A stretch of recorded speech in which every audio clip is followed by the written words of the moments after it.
What's up everyone? So we've got the whiteboard out. I'm going to be going through a lot more training videos on actual programming and how you can program your own training, getting into the actual nuts and bolts of program design. Now there's a lot of stuff out there on the internet, there's many different ways to program, many different progression schemes, periodization models that you can follow, but I just wanted to kick things off with just a basic method of progression that you can use your training right away. Now, it's something called a top set and a backdown method. Now, it's pretty obvious as it sounds, so you basically start each training session with a top set, so you work up to your heaviest set first. So it's never made sense to me when people they accumulate volume on their way up. You can do that, it's just something that it's never really worked for me, and it's not something I utilise with the people I work with, but you can do it. So the whole method is about, we take a top set, so your heaviest weight first, and then your back down sets are a percentage off the first load that you use. So we've got 4 weeks of training. Now, let's say we're doing a set of 8 at 300 pounds, and we'll say this is a squat. So for the first week, you come in and you will hit something at one set of 8 at 300 pounds, around an RPE 6, RPE 7, which means you probably have 3 or 4 more reps in the tank. So that's when you start off. You start off conservatively, so you leave yourself room to grow into a training block, but you can still let the body make adaptations. So what I like to do, hit your first set at 300, then take 10% off 300 pounds, which will be 30 pounds.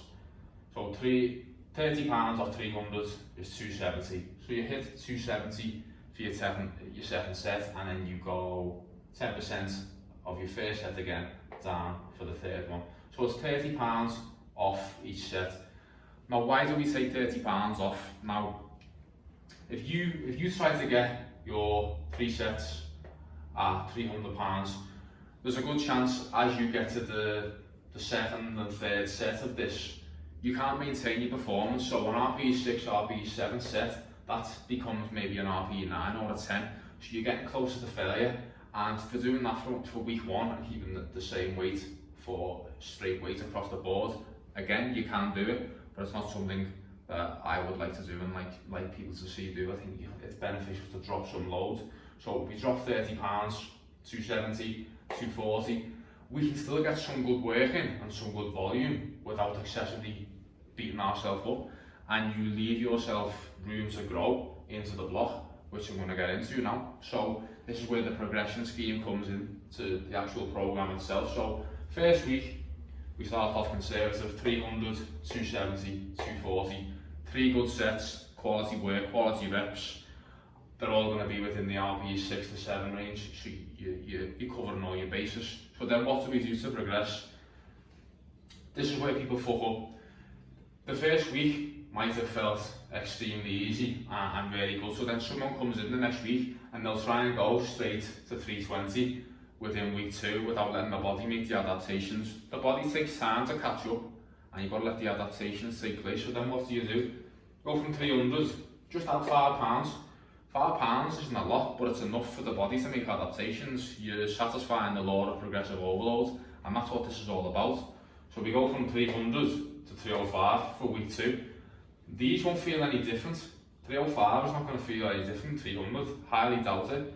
So you have 305 for your top set, and then we just keep taking 10% off again. So 10% off from your week 1 weight of 300 pounds. That's what we're taking 10% off, so it's 30 pounds drops.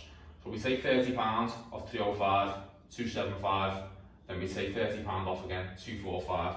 Now it's as simple as adding 5 pounds each week for the set, so you come from 300 to 305, 270 to 275, 240 to 245, and that's all quality work, which is providing the stimulus for the body to make the adaptations, and you can recover from that, because that's what it's all about.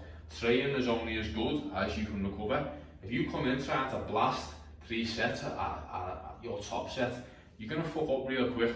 And that's what people do too often, and they crash and burn. I've been there and done that.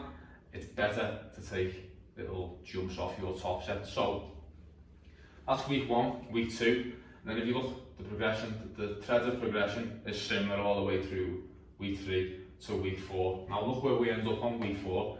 We've just slowly chipped away 300, 305 at the top set, and then we've added 10 pounds because this might felt really, really good. We've made a little bit of a jump because we're getting to week 3 of the block. So 315, again, we've took 10% off the top set of week 1, which is 30 pounds, down to 285, 255, okay, so small progressions, which ultimately leads us to week 4, 320, so 5 pounds up from week 3, 290, 260. So look at the progression from week 1 to week 4, 300 for the top set to 320, and you took 10% off the top working weight of week 1 of each of your sets, and you've ended up at 270 to 290, 240 to 260. This is just a very, very, very basic thread of progression. This is not rocket science by any means, but it's a progression scheme that you can use with your training. Now, if that's week 4, you've got many different things you could do. You could potentially deload on week 5 here, or you could carry on this progression if you felt like you could and you feel good enough to do that. But let's say we did deload, so let me get my marker. So let's say we did deload, okay, so week 4 we finished, so what would you do for week 1? So week 1, so the start of a new block after a deload. So you're not going to start right back at 320 where you ended, that's stupid, but you could possibly start somewhere a happy medium between 305 and 315. So let's say we start the block 1 times 8 at, let's go 307.5 LB is 307.5 pounds. Okay, that's where you're going to start, in the middle of where the first block was. So same again, the same thing. We can take 10% off your top working weight again. So it's going to be around 30 pounds. So that's going to end up around, I'm not too good at math, but who cares? Let's say 1 times 8, take 30 pounds off this. Let's say this is going to be around 275. So then again, we take 10% off.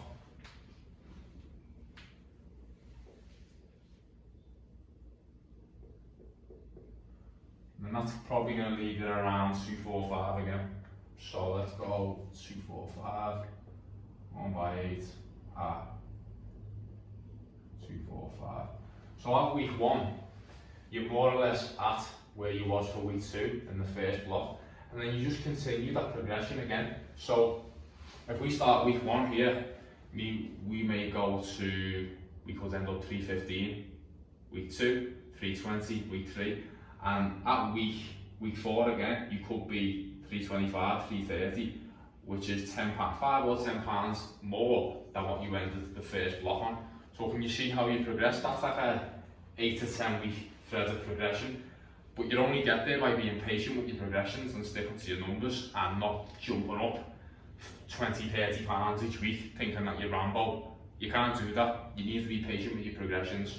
That's just as I said, a very, very simple method of how you can work a top set and a back down approach to training. There's many different ways you can do it. You could potentially keep running this for a while. You really could. You could probably run that for 8 to 16 weeks minimum. And then what can you do if progress stalls? That's another video in itself. But you could potentially change the rep ranges, change the exercise, maybe push the volume up a little bit more, doing 4 sets instead of 3. That's just, as I said, that is just one simple progression method, and I just wanted to kick things off with a whiteboard video with a little bit of educational content that you can utilise for your training now. So let me know what you all think. Drop some comments below the video. Let me know any other type of videos that you'd like to see. I'm going to be doing these a lot more often. I want to get into, as I said, the nuts and bolts of training, so I can give you some, I want to give you the tools so you can help program for yourself and make some scientific and good changes that is actually going to help to your own training plan, instead of just blindly following some program on the internet. I want you to understand the reason and why we can do things, and things that you can help your training plan to get you the desired outcome. So let me know what you all think. Talk to you in the next one.